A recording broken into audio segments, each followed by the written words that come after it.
Mill maker pakodi. Meal maker బాగా నానబెట్టుకోవాలి, కొంచెం ఉప్పు వేసుకొని. ఒక పావు గంట నానినాక గట్టిగా పిండుకొని ఒక గిన్నెలో తీసుకోవాలి. ఉప్పు, పసుపు, అల్లం వెల్లిగడ్డ, కారం, ఒక స్పూన్ కార్న్ఫ్లవర్ వేసుకోవాలి. అట్లే 2 పచ్చిమిరపకాయలు సన్నగా కట్ చేసుకొని వేసుకొని ఒక గరిట బియ్యపిండి వేసుకోవాలి. కొంచెం కరివేపాకు వేసుకోవాలి. సగం చెక్క నిమ్మకాయ పిండుకోవాలి. గరం మసాలా పొడి, ధనియాల పొడి వేసుకోవాలి కొంచెం కొంచెం. ఒక ఎగ్ వేసుకొని బాగా కలుపుకోవాలి.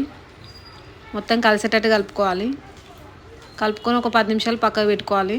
మూత పెట్టి బాగా కలుపుకొని పక్కకు పెట్టుకొని స్టవ్ అంటు పెట్టుకొని కడాయి పెట్టుకొని ఆయిల్ వేసుకోవాలి.